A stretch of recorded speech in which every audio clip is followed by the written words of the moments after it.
Okay, well, while we're waiting to get started, get you the YouTube stream started, well, happy to be back for another session. Hopefully, we'll get a lot of people in our Telegram group. Oh, it's okay. Okay, there.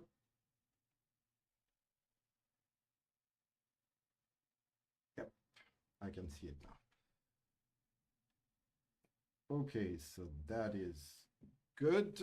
So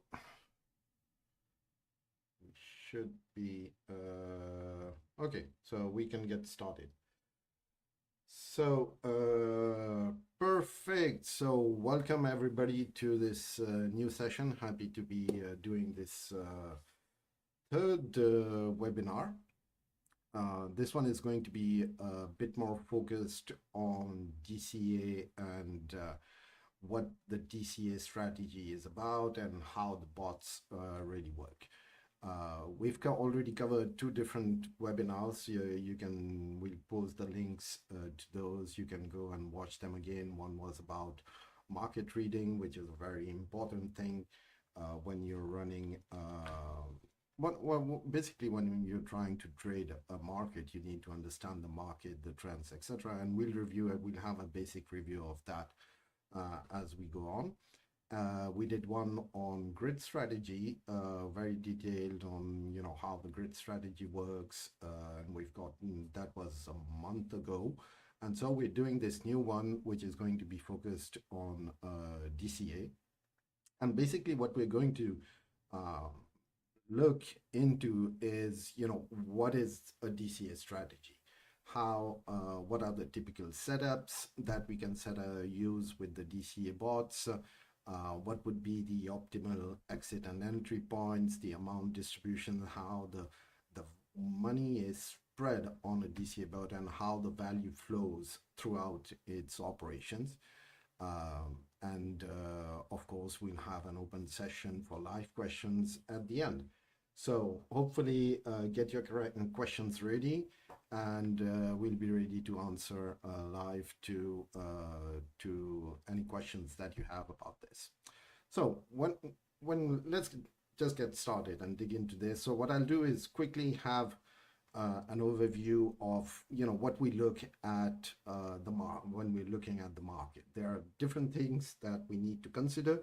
And there are different things that we try to analyze, indicators that we try to view, which are important. So one of the main things is going to be about really the market phases and really how to have a full view of the market, what's happening on the market. Typically, it's going to be about the way the market is reacting, what's happening on it. Are we on a uptrend? Are we on a downtrend? It's really going to be all about understanding, where we stand, what is the phase, and these can be identified as different phases that we often look at standard zones or standard trends that we are having. Basically, we're going to have accumulation phases, which is really at the beginning where the market is really accumulating at a low cost assets. And then you have got a full push on the market, which is really an advancing market. And that is typically characterized by higher highs, higher lows, things like that. And then once you've done the advancing, people start selling off. So that's what we call the distribution phase, where people are selling off, newcomers try to get into the market also, and that pretty much builds a distribution range. And once we've ended up distributing, I mean, nobody's buying, so the sell pressure increases, and that typically takes us into a declining market, which is characterized by lower highs and lower lows. So these phases just keep on, succeeding one another. It's an endless story. And so basically what's going to happen is that the way all this is going to work it translates into some typical market trends that are going to be managed, that we need to understand at least, so that we can follow on the markets. So when we're moving in these different trends, it's always important to understand which type of trend we are currently running in. Because that is going to define, typically your strategy. Are we in a market where we've got more buyers than sellers? That's typically an uptrend. Sideways is there's an equilibrium between sellers and buyers, new buyers coming in, sellers taking their profit, and so that keeps the price in the price is bound between a range, and it's what we call the sideways trend, and then of course the downtrend. And these different trends are going to be typically, will require different tools to be used, so that we have a real, I would say, the benefit of using the correct tool for the correct trend type. So for when we're moving inside these trends, of course, are going to be sequenced. But in these trends, what we need to understand is that during these trends, we will also have what we call primary trends, secondary trends, and that are really going to be all combined together. So the primary trend is the trend at which you're looking and which is at a high time frame. So that could be on a monthly time frame, that could be on a yearly time frame. It can also be on a weekly time frame.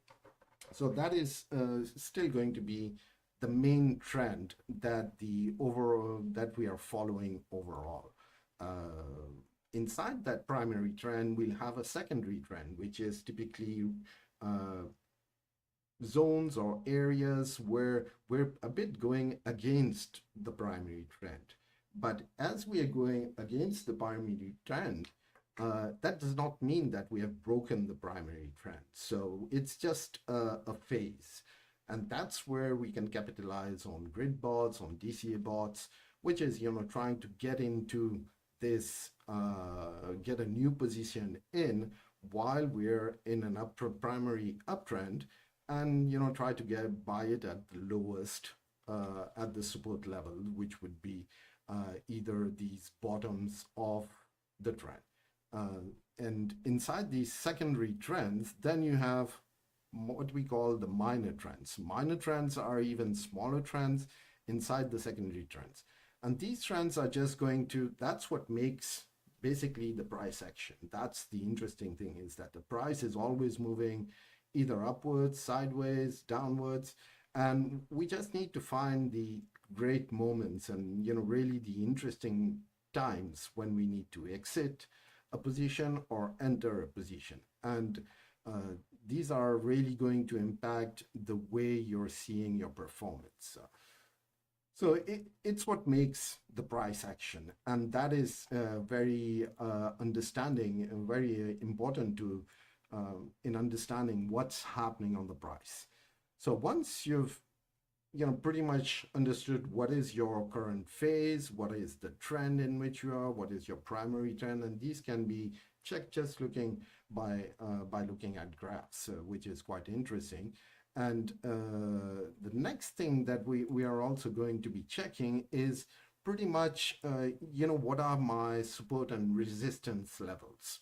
These are very important areas. These are typically areas where a resistance area or a resistance zone is where the price is going to try to fight to get above. That means typically that you've got a lot of sellers who are ready to sell at that price point, which is for new buyers, they have to push very hard to get through that resistance zone.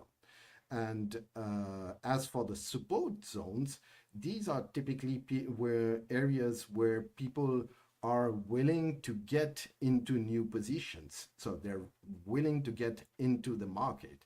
And so it's always a balance between, who's going to come in, who are the new players coming in, who are exiting and taking their profits. And so it's a continuous fight between these two areas. One interesting thing, though, is that when you look at the support zone and resistance zones, there is always a breaking point. So either it's going to break out of a resistance zone or break down from a support zone. And that means that typically, at one point, the momentum has changed. And an area which was a support zone before, and that was keeping the price from going below it, if it breaks, that means that you're going to drop to the next level below. And now that level that was broken becomes from a support, it changes into a resistance zone. So we have to struggle now to get it back above. And so identifying these key areas and levels is very important in the overall understanding of how we're going to configure our tools, which are our entry points, etc. So when we're talking about investment, there are a lot of tools. When you look at it in the market, there are a lot of tools. We can do manual trading, which is just buy a position and wait for the price to increase, sell it off. If you're in a long position, there are a lot of semi-automated manual type of UIs. They're provided by most of the exchanges. You also have different aggregators that can provide that. That's one way of trading. Very traditional. It's manual. It requires a lot of work, investigation, etc. The second thing, the tool that is available to us today is what we call the copy trading. Copy trading is typically you take an investment and just decide to follow a trader. And what you're doing is you're mimicking his trades. Hopefully, you're following someone who has a good view of the market. So that's another way of trading, which is a very hands-off type of solution. Earning pools are pretty much very interesting. Those, you have them on most of the exchanges. They're available. You can just invest on a given asset, and it's just going to increase in size, and you know that you're getting a 3, 10, 5 whatever percentage on that as an APR over time. And you're not really looking at the value of the asset. What you're doing is trying to accumulate more of the asset. And then, of course, you've got trading bots, which using various strategies. They're either going to be DCA based or grid based. But all these solutions need to be looked at from a benefit perspective, or typical things that we need to look at in order to evaluate them and compare them a bit between them. So one of the different criterias, and one of the criterias that I've been looking at is typically, how much of a hands-off solution is it? Typically, what type of work do you need to put into that? And what is the TA expertise that you need? TA meaning technical analysis. What is the level of knowledge that you need in understanding really in-depth technical analysis in order to be successful in that? Typically, the potential returns is another criteria, and then finally the risk. So what I've done is I've tried to synthesize this in, just trying to figure out, which of these trading methods or investment methods require which level of expertise, or what are the returns and the risks. And basically, we end up with this compare between all these trading styles. And basically, there is no magic solution. There is no ideal solution, and there is no correct solution. It all depends on the trader, typically on the time that you're willing to commit to it, on the knowledge and the expertise that you have, which grows in time, of course.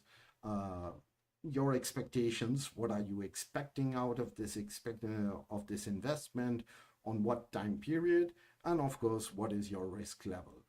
So these can be really, I would say it's really a user's choice, it's a trader's choice on trying to figure out what is the best or what is the interesting area that he wants to be in these different tools. And I would say the best solution, and my philosophy is never put all your eggs in the same basket, is from a pure portfolio management, it needs to be a balance between all these different methods.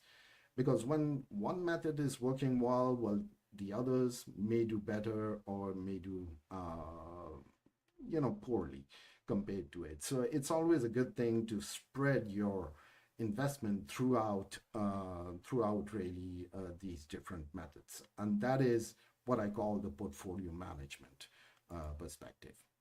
So from a pure in this case, well, when we're using tools, and here we are talking about BidsGap, we're using tools from a portfolio management perspective, and the tools that we are providing and that BidsGap is providing as a platform is this automated bot area.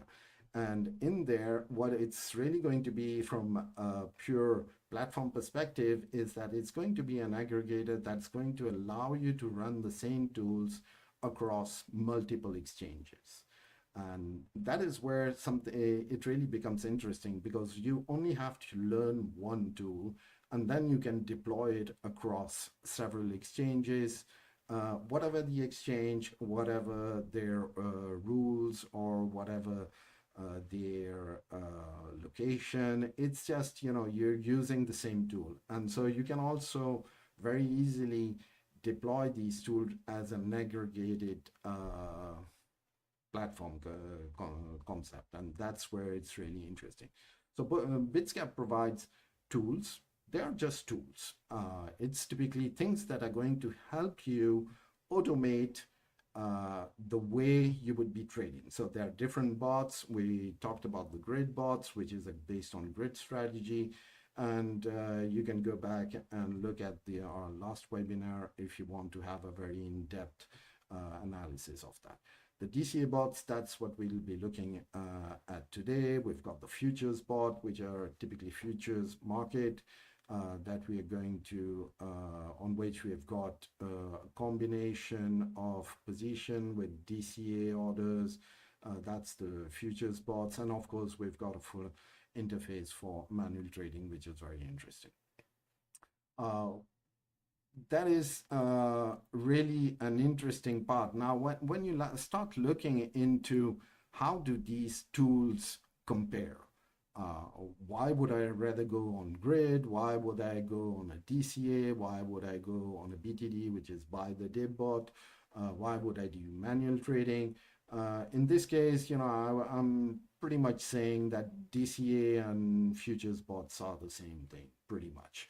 What I tried to do here is really trying to compare these tools on, how well do they work on different type of trends, uptrend, sideways, downtrend, and which one would be the most optimal. Now, the thing is that you never know what the trend is going to look like in the coming 2 weeks.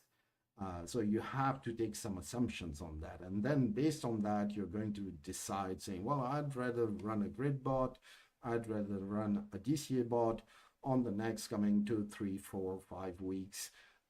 Of course, it's always on these bots, you also have different feature sets which are going to allow you to compensate for any things not going the way you were expecting it. And those are typically trailing up, trailing down, manual grid level adding for the grid bots, DCA orders, manual DCA injection of funds, things like that. So it's this is just, to give you a view, and this is not telling you that you should absolutely use this tool in this market. It's just, if you're using this tool in this market, it's going to perform better. That's the overall point. But this is, again, it's not a rule. It's just something that we have from experience, and we know that running the same type of investment, I would rather, on a sideways market, use a grid bot, because that's what actually performs the best. Now, when we are also looking at the bots, most of our users, they are, well, we've got many newbies, people starting in the crypto market. We've got experts. We've got, from a pure, we've got a very wide range of type of traders using the system. And so for that, I just wanted to give a basic workflow that we follow and that we try to look at that would help us identify where we are from a market perspective and what would be the best setup. So from a workflow perspective, it's typically about selecting your asset. That's the first thing. Which coin am I going to buy, or which asset am I going to use from an investment perspective? Of course, there are a lot of scanners out there which will give you, basically a view of what is the daily RSI on a set of assets. You can also think about, what is the hype happening today? What is the media saying on the market? Things like that. Of course, there are also inside the platform in Bitsgap, you've got the proposed strategies, which can help you select which coins or which asset would be interesting to trade. That's really a good thing. So that's really a first level in which you need to understand why you're investing on a given asset. Is it, review the fundamentals, if it makes sense for you or not. Also, it's a matter if you're just doing something for a very speculative way, or is it a strategic investment that you want to have on a given platform, on a given blockchain, on a given project, etc. So you need to figure out where you stand on that. Once you've done that and you've got your asset and you know why you're investing in it, well, what you do is now you start looking at these trends. So you're looking at the weekly, the trendy, the monthly trend, and you're identifying the primary and the secondary trend, basically. And so where, what's happening on the price action. And that is going to define, what is the time frame on which you're going to be able to trade this.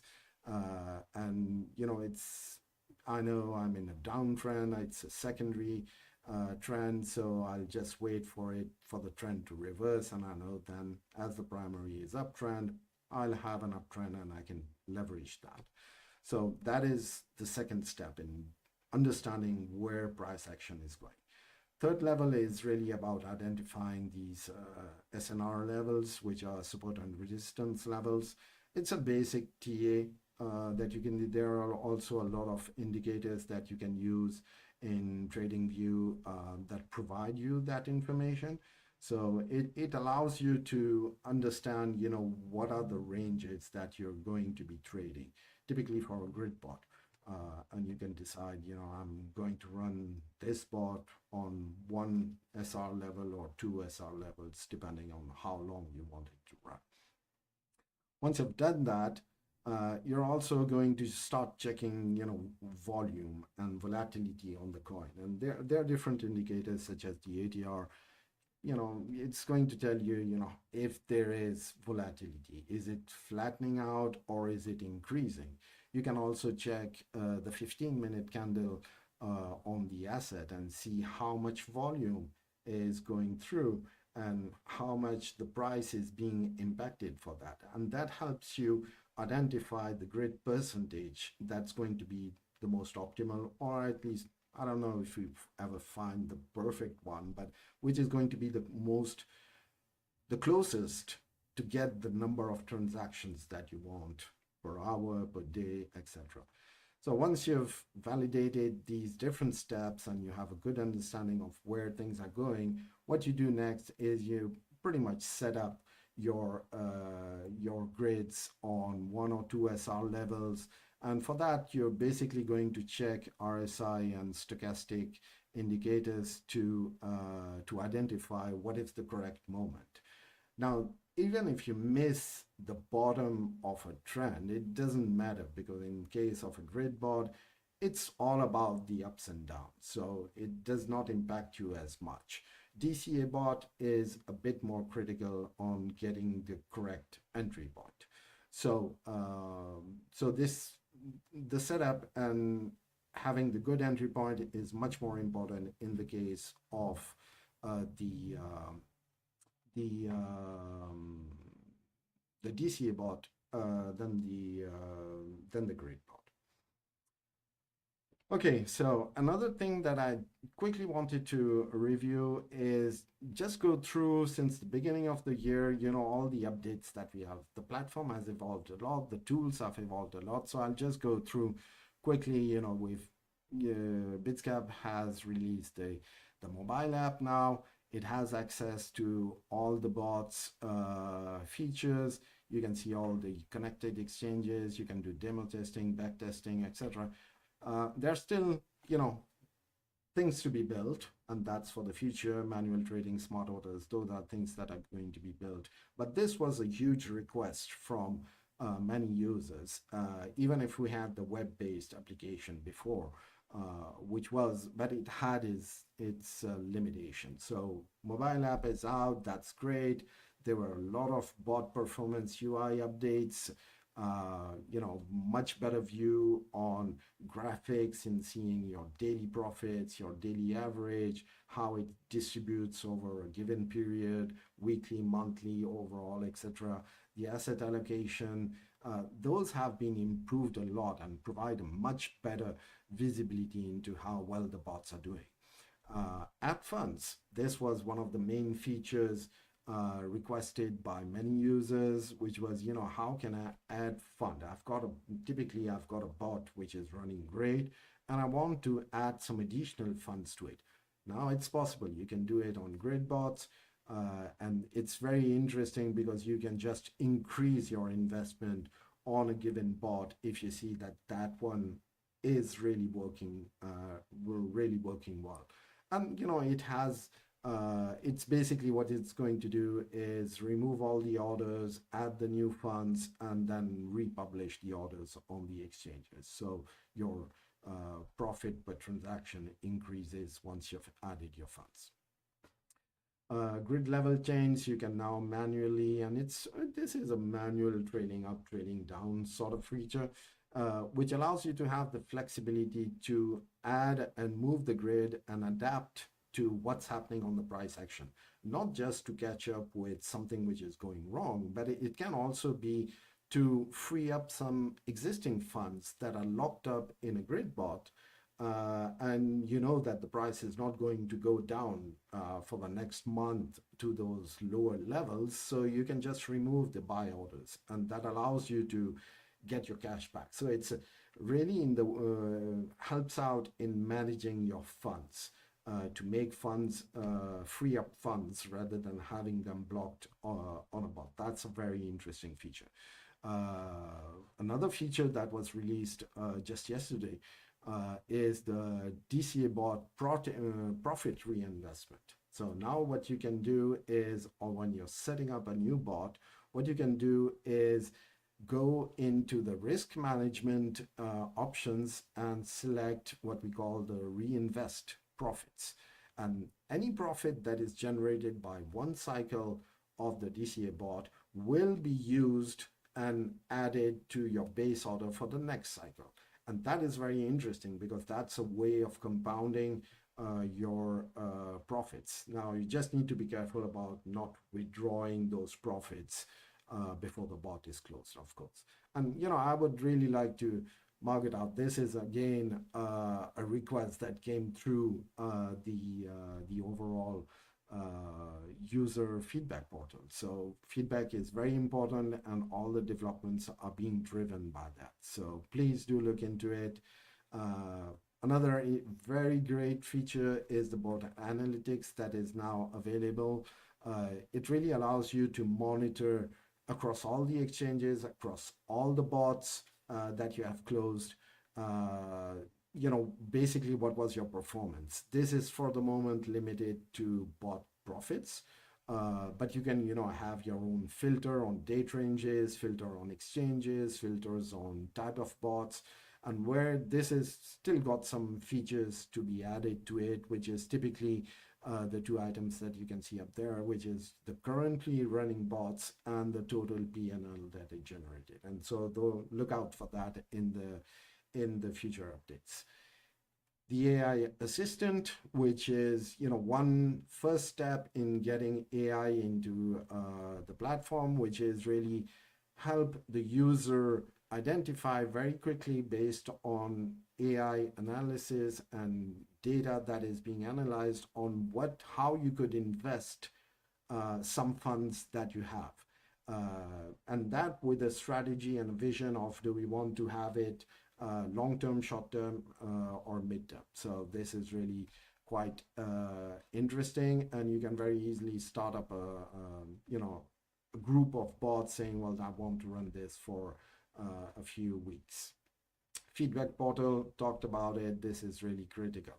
So grid strategy, this is what we had in the last webinar. We had a very deep dive into how it worked. It has very positive things. It's simple to use. The funds management can be a bit complex in understanding how the value moves around. But basically, it's something that you will not, I would say it's something that you can just, let it run based on your strategy. You can have bots short-term, long-term, whatever, depending on what you want to, what is your strategy.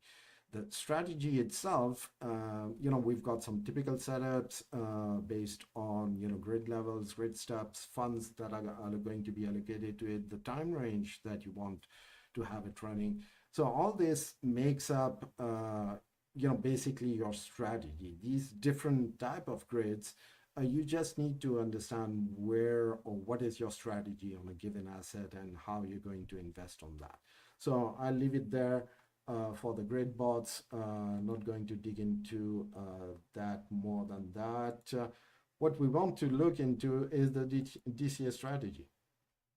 So DCA strategy, dollar cost averaging trading strategy, is typically a means to invest in a given asset over a time period, or over, well, a time period for sure, but also on different identified levels.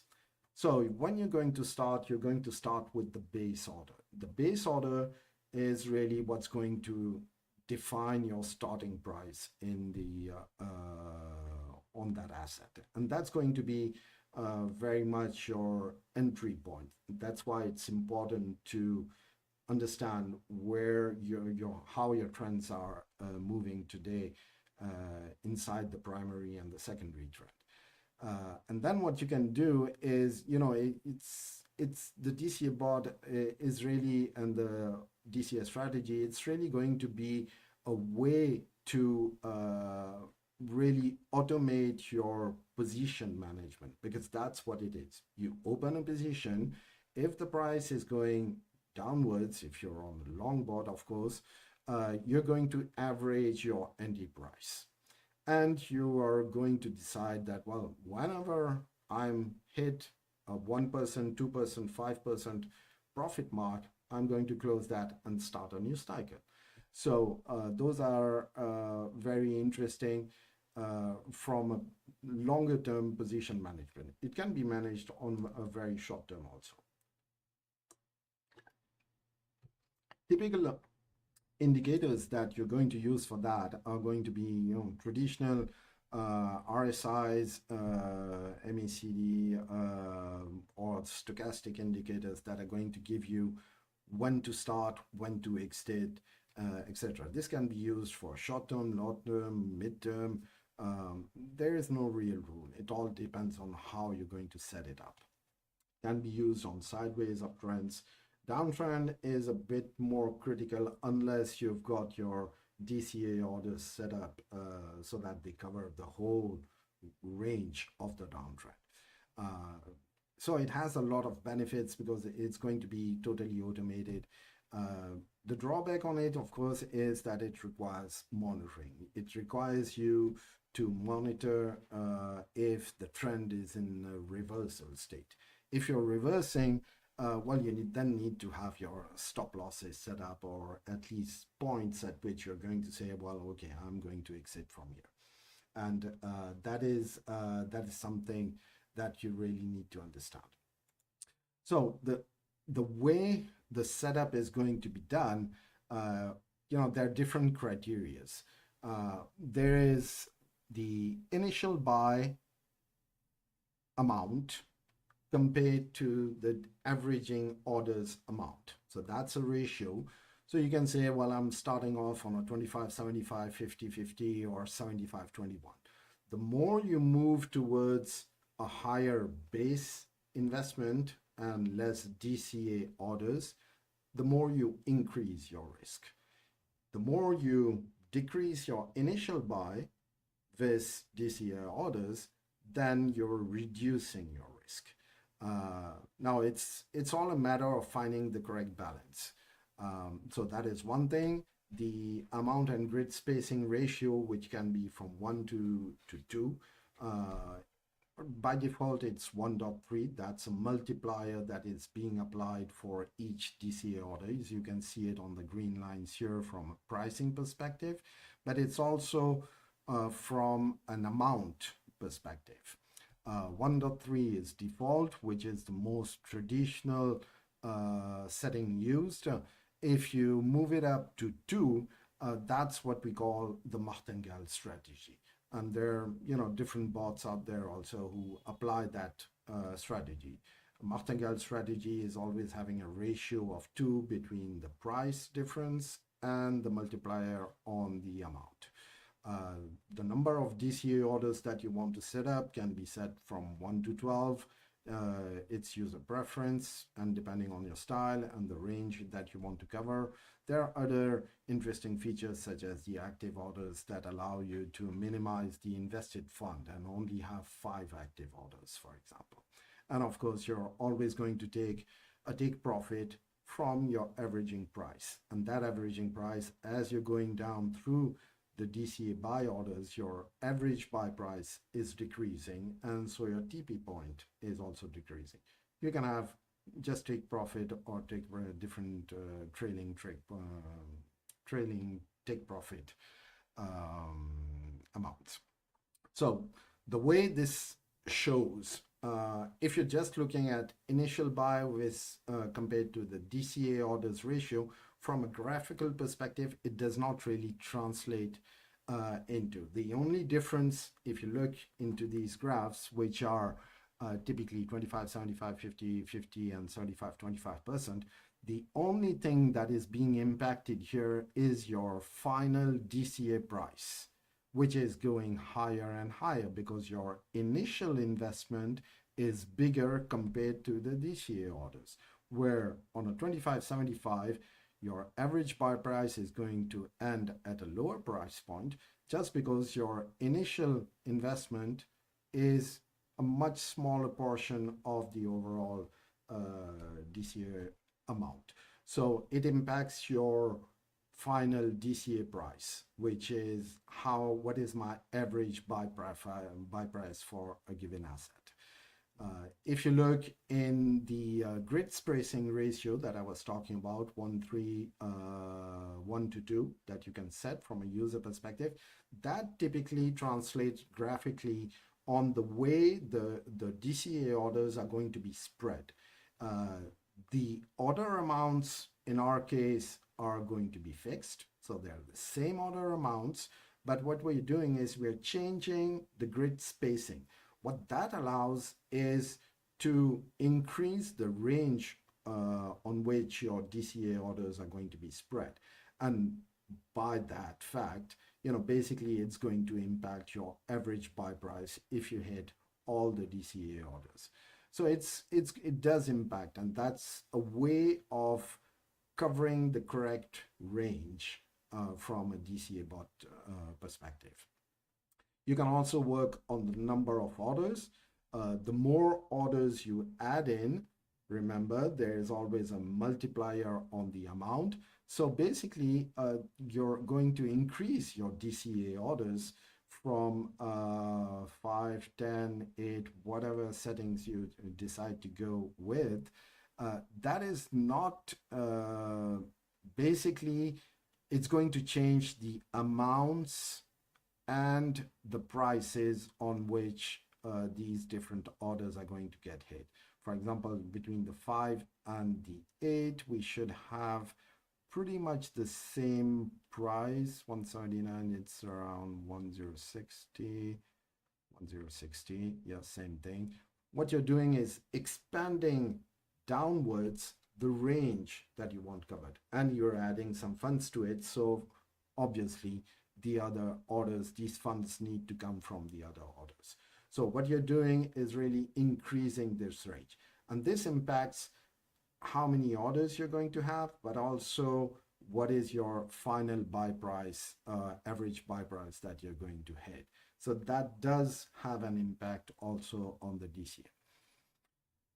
We can also use from a cycle perspective. So the way the DCA bot works is that, it's going to run a cycle, and once it has completed its cycle, it's going to wait for the next start signal. The start signal can be either based on nothing, which is just start immediately at the price at which you took your TP, your take profit, or you can use a very interesting way of using the indicators here is you're going to be able to use indicators, have a combination of indicators which make sense for you. It could be an RSI on a long time period, an hour, a day, etc. A stochastic just to see if you're in an exhaustion phase on the market or not, on a lower time frame. And that really allows you to have a smarter entry point. And this is what is shown on the graph here, where we've got DC orders executing. We hit a bottom. I don't have any, well, there were no buy orders below that. And then there is a pump and we do a take profit. That means cycle 1 is completed. Now, in order to start the next cycle, what the bot is going to do is use these indicators to identify what is, and I think I was using a stochastic 15-minute stochastic here. So whenever the stochastic hits a low, that's when it's going to do its second cycle initial buy. And from there on, it's going to use the same configuration as for the first cycle. And then it's going to do the DCA orders, hit another take profit, and then wait again for the next cycle. So this is just a way of optimizing your entry point. And the way you do it for the entry point, this is on the entry point. You could also do it on an exit point, where you could use these indicators from on the exit point, where you would say, well, I need the profit to be 5% and a high level of stochastic. So that allows you to combine, but you may miss some exit or some, you may miss some take profit on that. So you need to find the correct level of combination of that. The indicators, I'm not going to go into the details of this, but you can pretty much, we'll be sharing the PowerPoint so you can do it. So from a value perspective and how the value flows through the bot. So you've got your initial buy order, which is going to, and in this case, it's buying the same amount from what I remember, I think, yes. But basically what you're doing is you have your entry at the first cycle, and as you're hitting your DCA orders, your exposure is increasing, meaning that you're having a bigger and bigger bag of coins that you're buying cheaper and cheaper. So that means that your average buy price is really going down, and you can very easily hit a take profit on that as you're reducing your average entry price. So this works even on a sideways market. This is the great thing, is that you could start your entry at a high point or start an entry at a lower point, but as it's going through the cycles on a sideways market, it's really going to be able to take this profit just because you have these DCA orders. So that's quite interesting there. I also, what I did is, try to look at how people are trading this. And we've got a lot of traders using DCA bots. Either the ratios are a bit different, the multipliers are a bit different, the take profit points are a bit different. But basically all these work. What I think is that we can categorize these into aggressive setups, regular setups, which are just standard, which is a balanced type of setup, and a safe setup. And depending on these, you're going to have a distribution of ratio initial with DCA orders ratios, the multipliers that you're going to use, etc. And this can be looked at a weekly perspective, an hourly perspective, at a 5-minute perspective.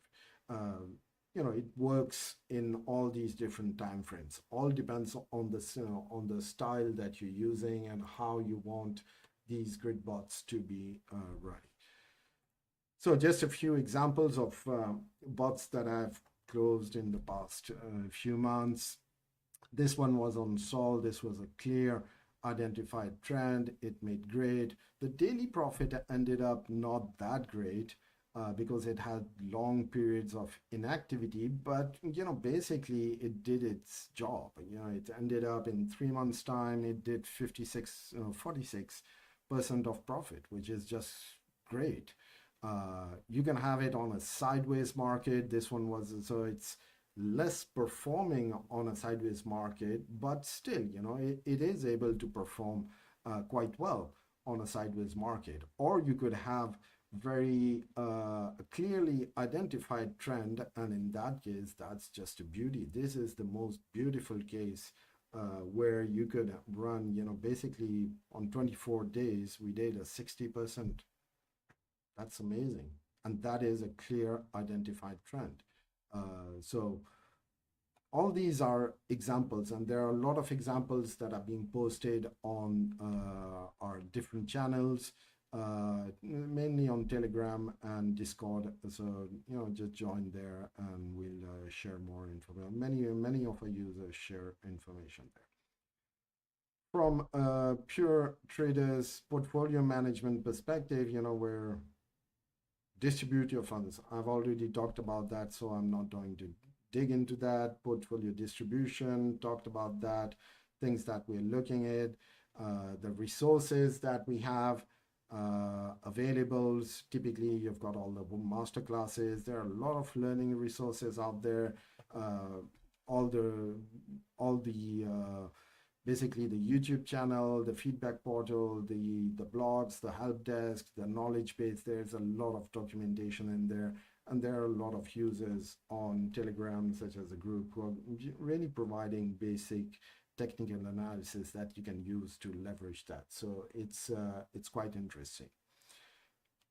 Okay, so let's try to look into this now. Let me get where is group. No, I want this one. Yes. Okay, so let's look at the setup of a grid bot. Okay, so what we are going to do what we're going to do is just, I think I'm in demo mode. Yes. Okay, let's just start. And when you're starting your the system, you just go through the quick wizard to start a DCA bot. Okay, so what I'm going to do is just select your exchange. Of course, you've got all your exchanges. You're going to select the asset that you want to trade. Let's say we're going to trade FET, which is interesting. I also, at this point, you need to decide whether you're going long or you're going short. So what is long? Long is typically you're expecting the price to increase. And that, from a spot trading perspective, is typically you're buying an asset today and selling it tomorrow, and you're keeping the profit.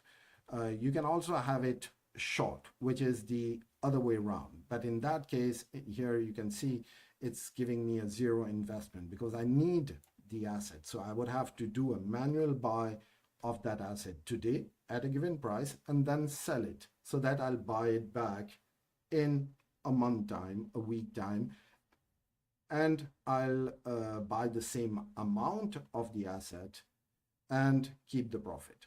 So it's not really a short in the traditional way. It's more of an inversed bot where you're going to accumulate something, accumulate an asset. So when you're on this grid bot, things that you're going to be looking into, well, the first thing is really, how much investment are you putting in this? So let's say I'm going to put $1,000 on this. And both start conditions. So by default, I've got a 30-70 distribution. That means I've got 30 in the base order, which is the initial base order. And then I'm going to have 700 in the different orders below. By default, it is 5. But I could, depending on your strategy, the way you want to trade this, you could say, well, okay, usually I tend to use 7 or 8, yeah, and I do a base order, a 25-75 distribution. That's just a personal choice. So what you can see here is that these, let me go to a daily chart. Okay, let's go to a daily chart.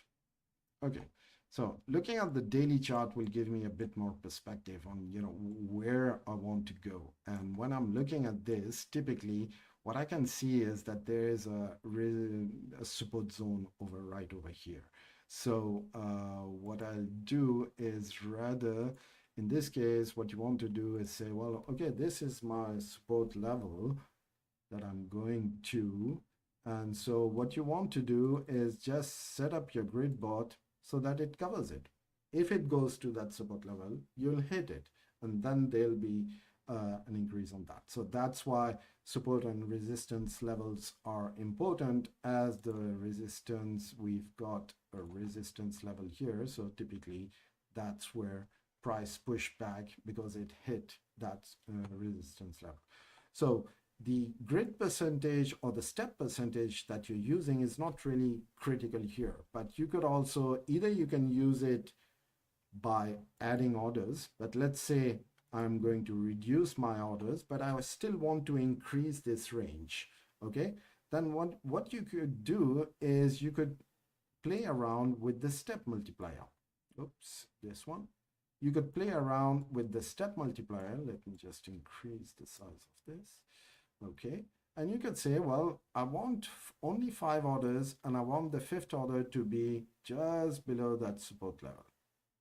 Okay, so by just changing the multiplier on the step multiplier, you can do that. The other thing which is going to be interesting is you can see there's a clear distribution here of the funds. That is impacted by the multiplier. If you select a multiplier or you put it off, basically what you're doing is you're saying your amount orders are all the same.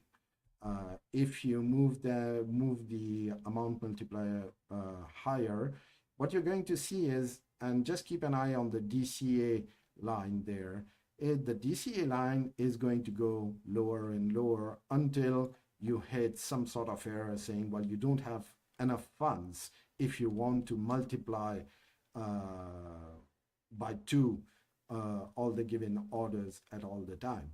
And that is typically because you have a minimum order limit on the exchange, which is the minimum amount that you can set. And that is just going to be multiplied as you go through the different orders. And I only have 750 allocated here. So if I allocate a bit more, let's say I allocate 1,000, it's still not enough. I would need, how much would I need? No, 1,000 on 5 orders is okay. So this one is 516, which means the next one would be 1,032. So that would take me somewhere around 2,000. There we go.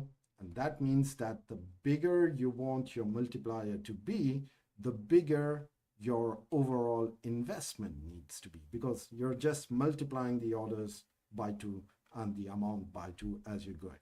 So let's just put this back at 1.3 or somewhere down here. Let's say we had our bot set up on our, where is my resistance? There we go. Okay. Now this is the setup and pretty much the range that you're going to cover. And once you've got this, there are other aspects that are going to be interesting, which are going to be your take profit level. So now that you've got basically your range set up on a DCA bot, you also have an idea of where your ending price would be if you hit all the orders. And then what you're saying is that, what is the minimum profit that I want to take? So you could set it to something which is quite quick and repetitive, saying, well, okay, I want the price to be 10%, for example. If we set it to 10% on average price, that means that wherever your average price is at, depending on the number of DCA orders that you hit, you're going to take a 10% profit on the investment and on the assets that you own at that point of time. So the more DCA orders you go, as the DCA price is going down, your take profit is following at a distance of 10% and going down with it. So that's where it's going to be interesting to DCA. Usually, if you take 1.5 or 2%, which are typical areas on these type of bots, let me 125. Okay, there we go.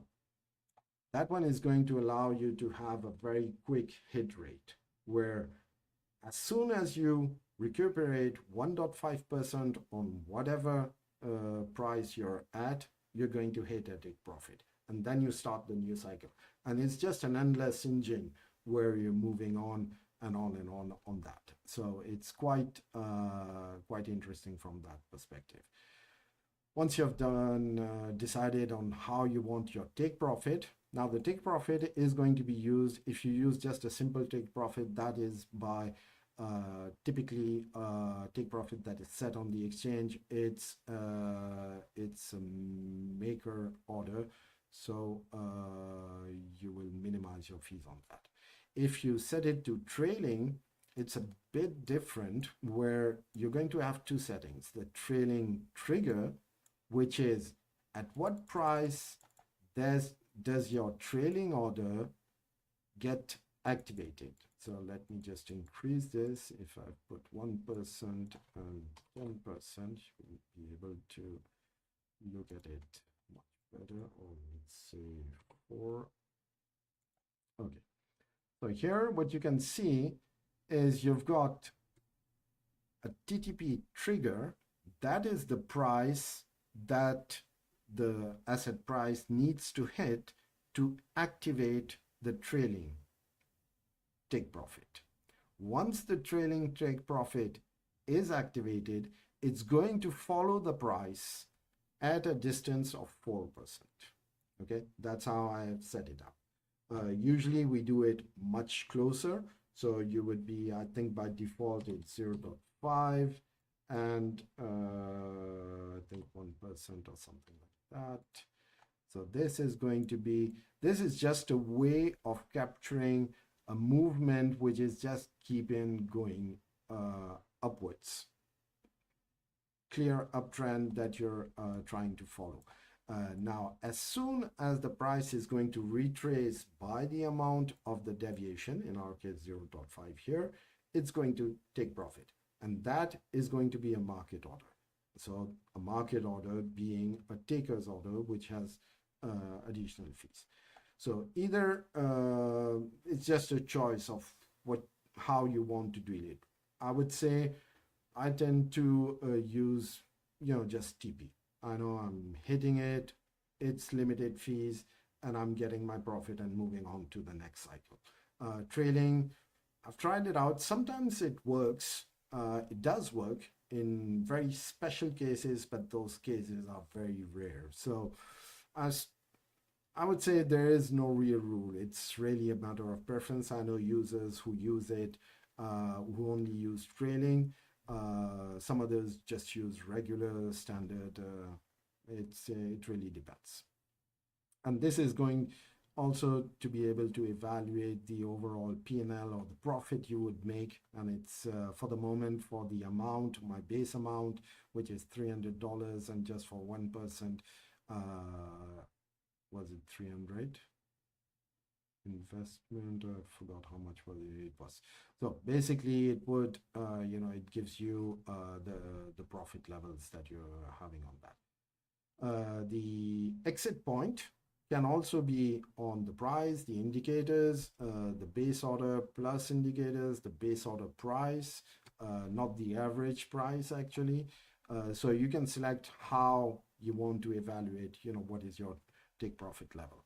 And then finally, you've got the risk management part, in which you've got traditional pump and dump production, the target total profits, the market price, the min price. Max price and min price are typically prices above. Max price would be the price above which you want the bot to pause once it has finished its cycle. And the min price, same thing. If it drops below this, just pause it, do not start on a new cycle. And the latest feature, which is reinvest profits, that's going to take any profit that you made and going to re-inject it in in the bot. So once you're done with that, pretty much you're all set up, and you can either go through a back test, start testing it, check out your strategy, look at how it performed over a given period. So in here we can see we had a few bounces. That is why it was able to take its profit, but now it's stuck in a cycle where price has been going down. The range was not set up wide enough, and we have not been able to come back to a take profit point. But this is, for the moment, it's just waiting. It's waiting. As soon as the price comes back up, the take profit should be somewhere around here. It's going to hit the take profit. So this is a basic setup of DCA. Hopefully we were able to provide some views on that. So now I suppose we can just move on to questions, and we'll open the board to questions. If people want to have any use cases they want to discuss, well, we are available for that.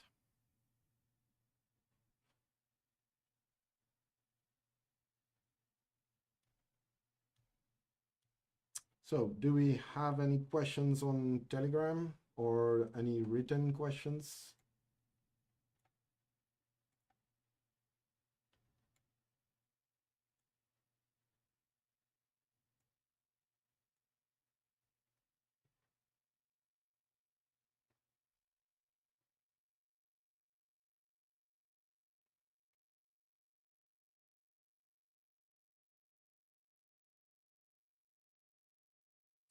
Well, what type the settings, pretty much we did look into that. So the setups, let me bring that up. Where is my setups? Here we go. So for the DCA bot, we have these typical setups that we were using. I tend to be personally, and that's just a personal choice. I tend to have a 30-70 ratio. That's where I'm not in the aggressive mode. This is what I tend to use. Um, it's basically where it's going to be interesting on any asset that has volatility on which you are really interested. And for the moment, I've been doing quite a lot of AI focused coins, which are FET, EDGX, Ocean. There are a bunch of those. Who are really on which there's a lot of hype. So what I'm looking for is assets that have really interesting movements and uptrends and downtrends and clearly identified trends, as you can see in the chart here. So it's all about the chart. It's not just any coin. It's really about having a view on the charts. And for example, the ones we were looking here, this one was fat. This one was really running great. We also have basically what we're going to do is look at the different assets. Where's my here from a pure portfolio perspective? What I try to do also is not just have one or two bots in a given strategy. What I'm trying to do and what I try to do usually is having diversify really the way I'm investing. So portfolio is just one of the components on which I'm working, and inside this portfolio I'm also trying to break it down. The way I try to break it down is grids and DCA. They are very complementary from a working perspective. And then that's a first level of differentiation that I have. And then the second level, I try to break it down on short term, mid-term, long term. So long term is years, mid-term is months, short term is days. That's typically how I try to build it. And what I try to do is really have a distribution at different paces, different speeds, so that I know that these are going to end up working overall. And the ones that I'm working on are pretty much, I try to work, I never go on pure speculative investment, because that sometimes it works, often it does not. So I'm really trying to focus on either top 100 coins, top 20 coins, and then have a journey on your investment. And that's where the bot distribution helps in building this journey. So the coins are discussed in different channels. I know that in the Telegram group we do publish some of the results, but it's all about finding the one that has the momentum today. So it is finding this correct balance throughout the whole cycle. That was it. Any other questions?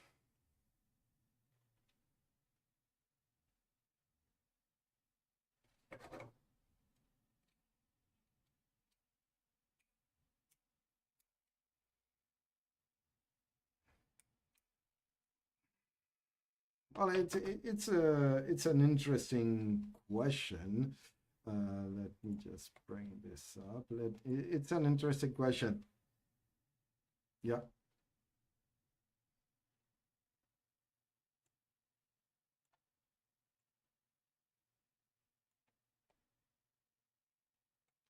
Sorry, I didn't get the beginning.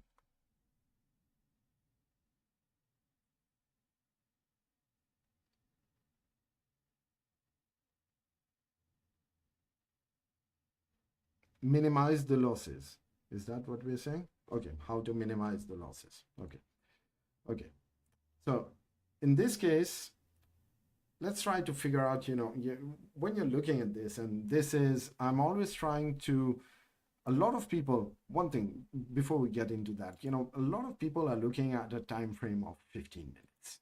Okay, they're looking at this, and they're just focused on this area. But this is not giving you accurate information, because it's just giving you a very short-term vision of what's happening.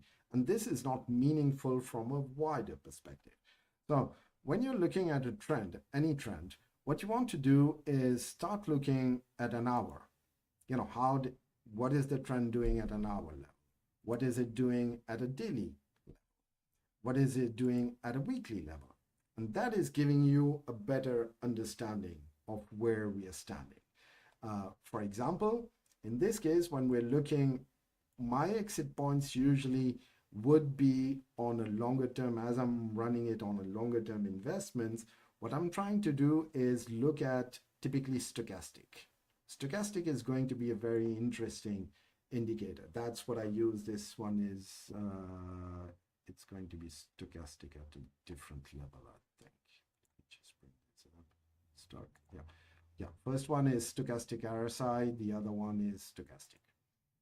So what I try to do for my exit points, I'd always try to use a stochastic at a higher time frame and exit on the lows and the highs. For this, for example, this one is Ocean, where for the moment we're hitting a very low on a weekly perspective.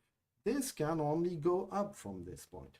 It's not going to go up straight away, but typically we've exhausted the market. So that is where, if you're investing in a DCA bot, you would start exiting as soon as you see a reversal of that, because you know that the price is now going to drop. So it's really about identifying your trend on that. And typically the exit point would have been, you would exit typically when you're looking at your trend, you've got this clear uptrend, you've got a second retry, it hit a higher low, a higher high, but then it started breaking down. So when you want to exit, you would be exiting at this point, typically, once you have confirmed that it is going down. So it's always about finding the reversal, and once the reversal is confirmed, you exit. For that, what I think is quite meaningful is the MACD, works pretty well. And if you're looking at stochastic RSI or just stochastic, it's giving you, is the market exhausted? Is the market overwhelmed? Things like that. So these both can be used. I have not used that much of indicators on the DCA bot for exit strategy. What I've used them mainly is the entry strategy. But I may be checking out the exit strategies, may make sense. But I think it makes more sense to have a correct entry than a correct exit. Now, if you're exiting the DCA bot, the good thing is that if you've got a DCA bot set up and you've got a number of orders that are set, but price keeps going down, well, either you've got two solutions there. Either you're going to hit a stop loss and you decide that this is my stop loss level. For example, we had a pure support level, which was here. Where is my trend horizontal? We had a support level, which was pretty much somewhere around here. So price was just, even if they had tails below it, that's where the weekly was closing. That is on a weekly basis, that is a clear support level.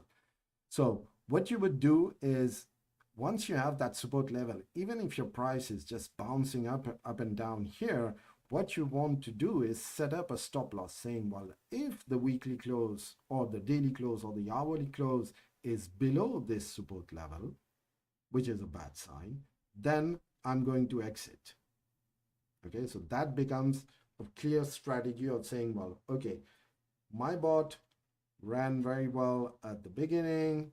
If you got in here, it executed all the profit I've got for the moment. I'm buying, I'm buying, I'm buying. So now my average buy price should be somewhere around 105 or something like that. And I'm saying, well, I'll exit at 0.88, and hopefully the loss that you're taking is less than the whole profit that you made. That's the whole idea. Or as close as zero to possible. So that is where you would be looking. So stop loss is one area. I've been having a sort of different strategy, saying, well, okay, I'm only investing on coins. They are not shit coins, so I know they'll be back in 2 months, 3 months, 6 months, 1 year. Nobody knows. But I expect them to be back. So what do? I've got a DCA bot that has been buying. So it's doing its DCA. If I think that we are hitting a bottom, then what I can do is I can do manual addition and do manual averaging on the DCA bot. So acquiring more assets and keeping it as in the bot as is. So I've not closed the bot. That's one way of doing it. You can use the manual averaging for that, which is a strategy, but it's some sort of a longer term strategy. It's not something your funds are locked now in that asset, but you know that in 6 months time you'll get it back. So they're just locked. Okay, that's one way of doing it. While they are locked and the bot is, you can close the bot, keep the assets, not sell off all the coins that you have. And while you're waiting for that period to come back, what you can do is on many platforms, you can take those same assets and put them on an earning system. So if you've got the coins that is getting a 3 or 5% APR, well, it's making better than just sitting there doing nothing. So that's just a way of saying, well, I've got all these coins. It needs to come back to this level, but basically it's basically for the moment it's just sitting there. So that's one way of doing it.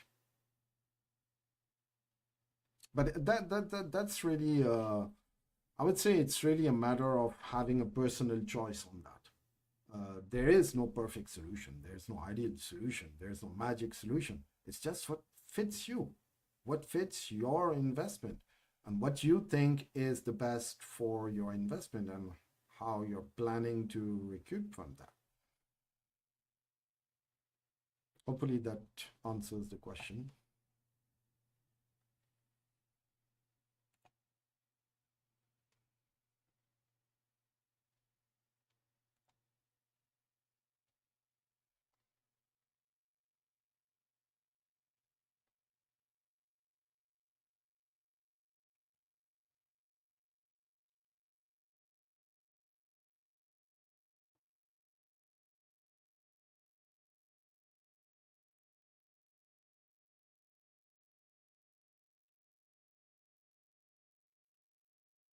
Well, the best way to avoid drawback, well, first of the thing, the first thing is that drawback can absolutely not be avoided.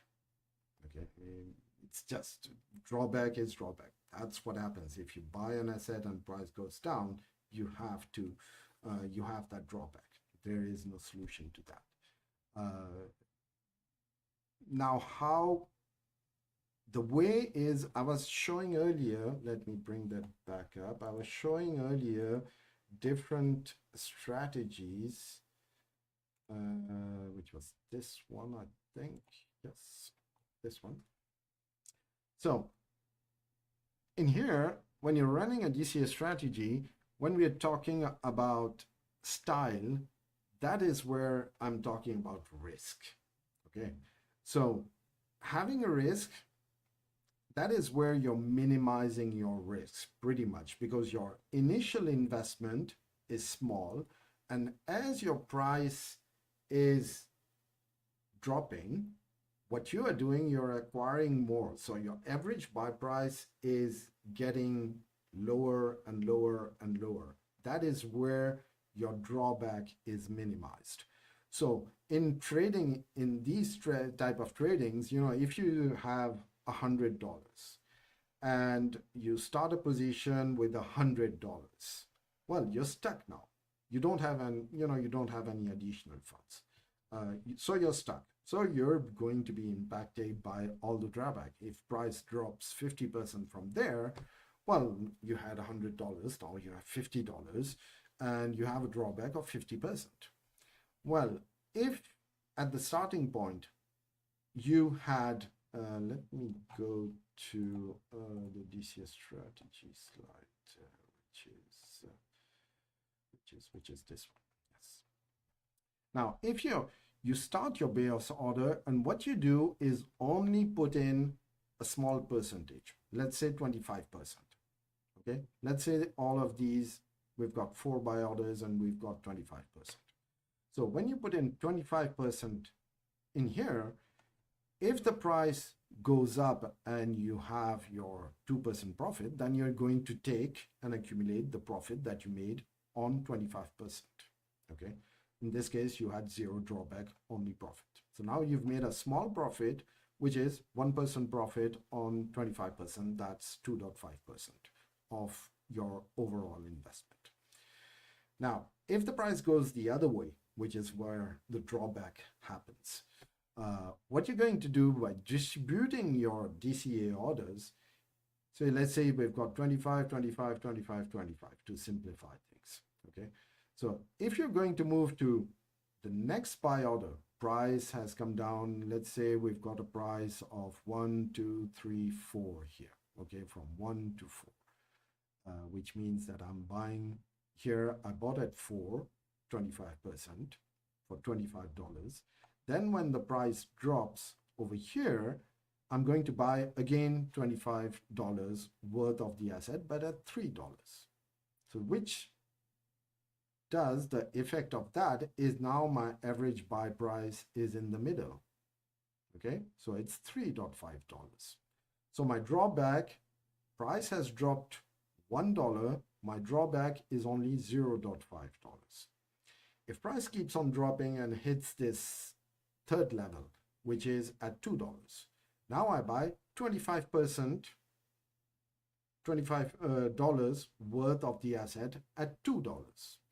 So now what's going to happen to the average buy price, which was sitting at 3.5 here, it would be somewhere in the middle of 2 and 3.5. That makes it 2.75.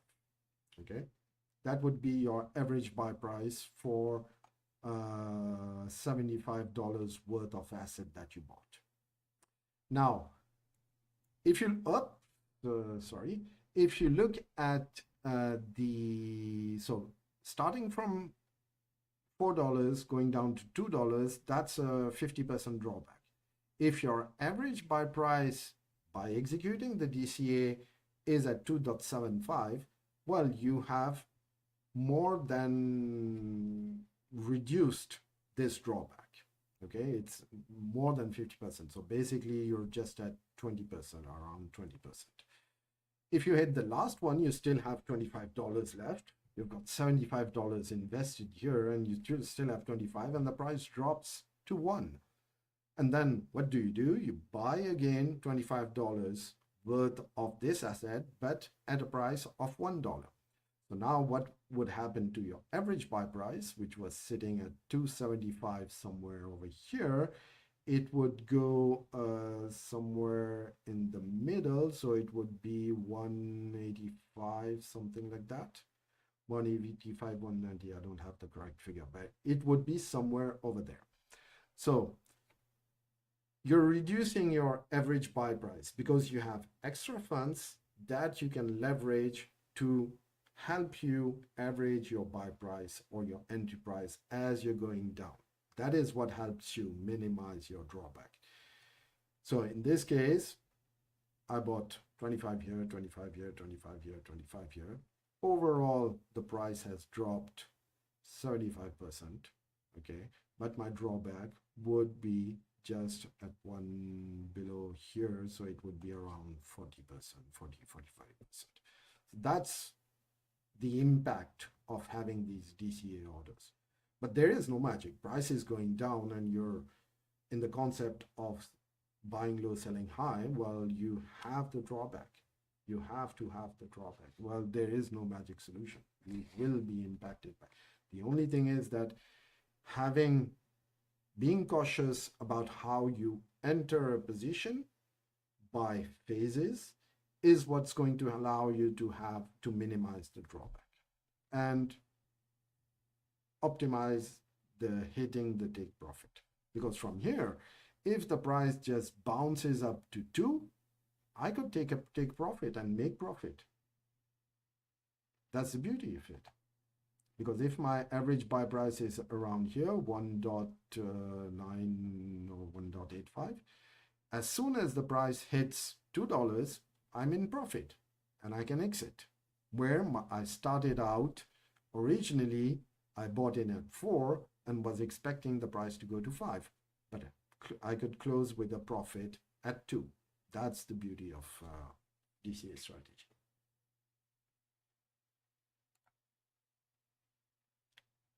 Hopefully that answers the question. Any other? Yep.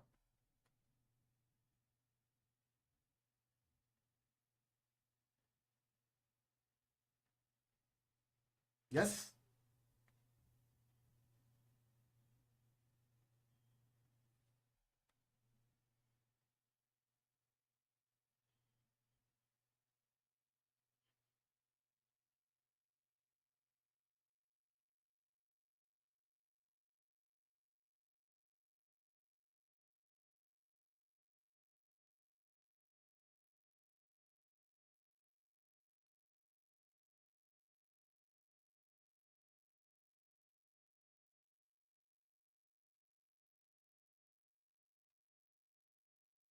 Yeah.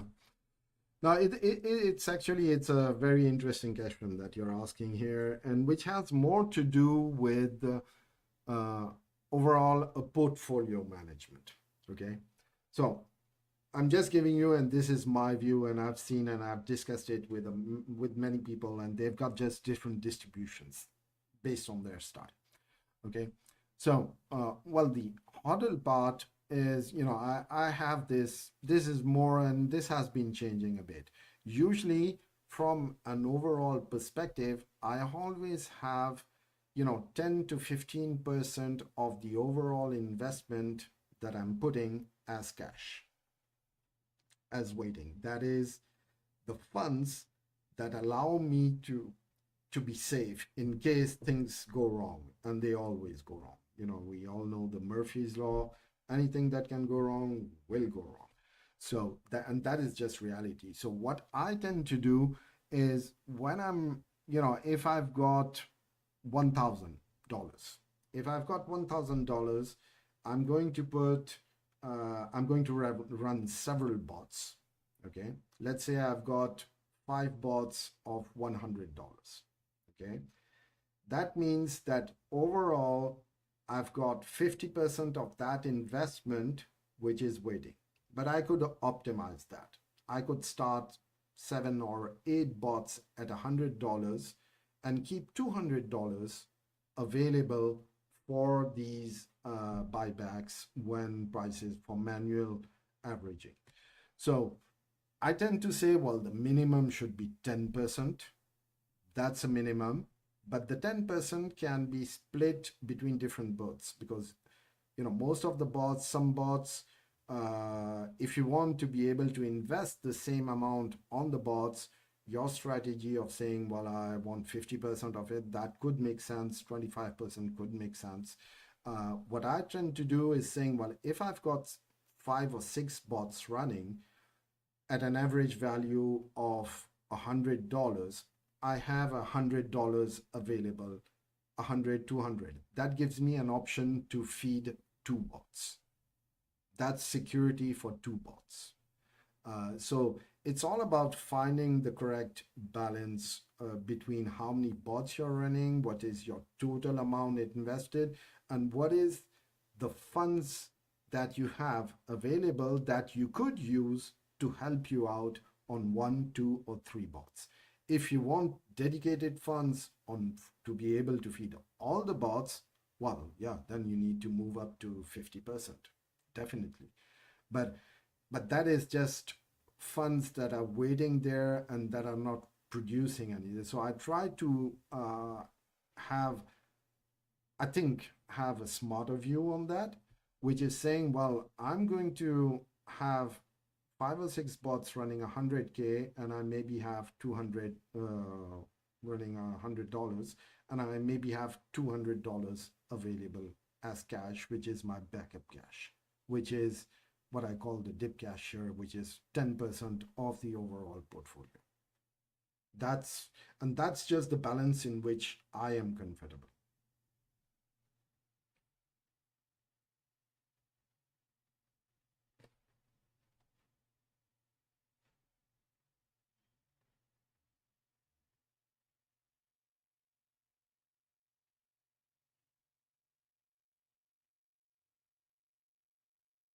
Absolutely, absolutely, absolutely.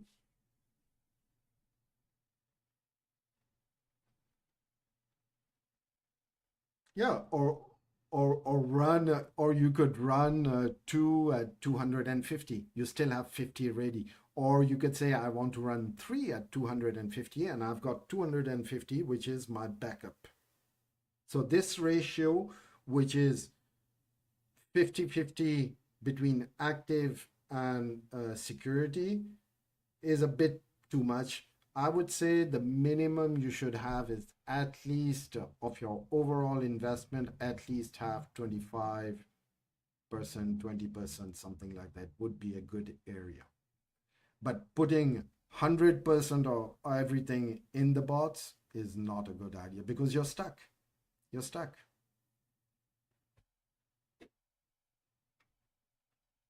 Mm, welcome. But again, it's just a matter of you should have that security. Now, is it 10%, 20%, 30%?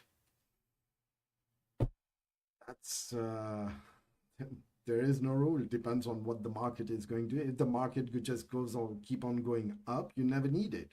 So it's a waste. If the market crashes, everything is going to crash. So is it going to be enough? It's really about risk and exposure management. And you need to find your balance, the balance that you are comfortable with.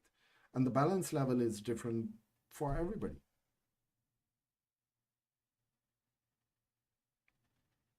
Okay. Any other questions?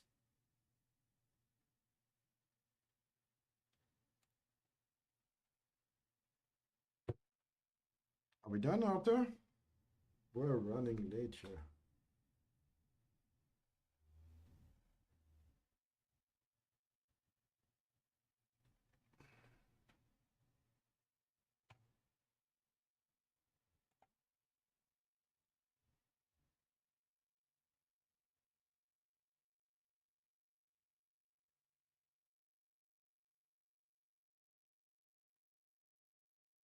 Mm-hmm.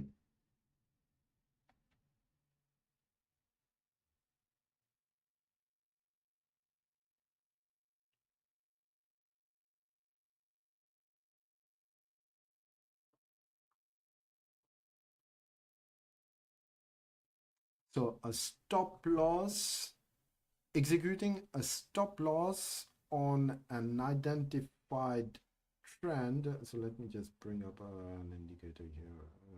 Stochastic. That work? Yeah. Okay. So, oops. Stochastic. Let's see if we have something here. Yeah. Okay. Okay. So in this example, for example, if we have, well, stochastic is complicated because a drop in stochastic does not mean that your price is actually dropping. You could have, for example, here, yeah, this is consistent. So this could be an interesting point over here, just over here. So when we're looking here, uh, typically here you see we hit a maximum of stochastic and we are starting to go down. Now, depending on the state of your where you are in your cycles, okay, you could be actually taking your profit here. So if you have took your profit, now you're expecting the drop in stochastic to act as a trigger to start the next cycle. That is interesting.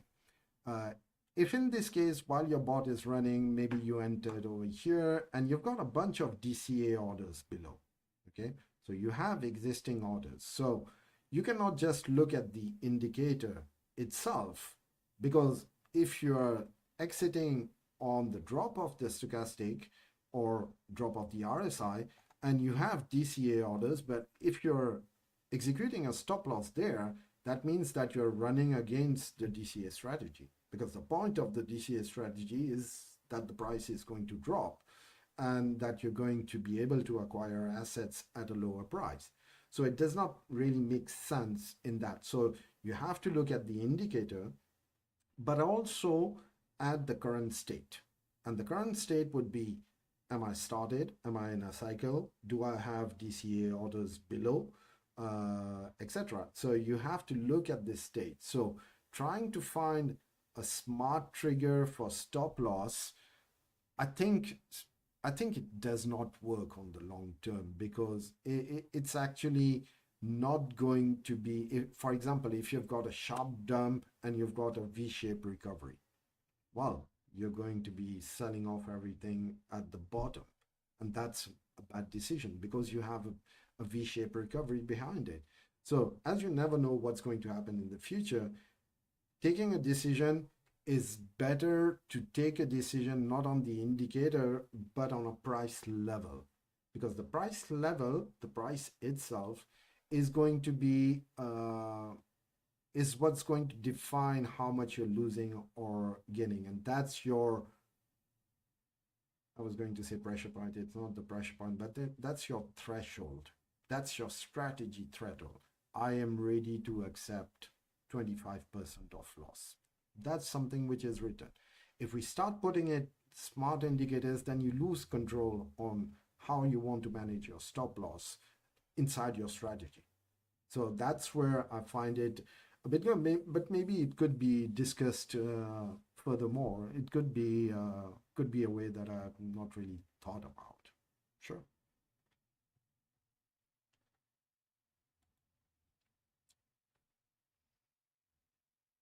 Okay.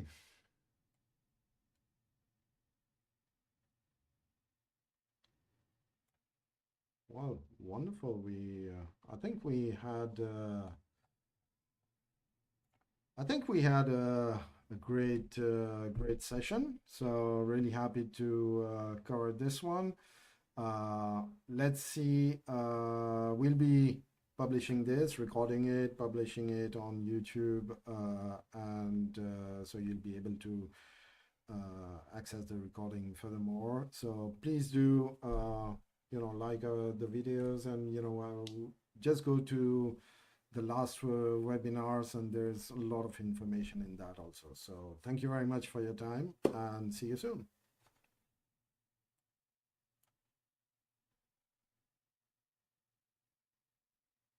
Yeah. Bye-bye.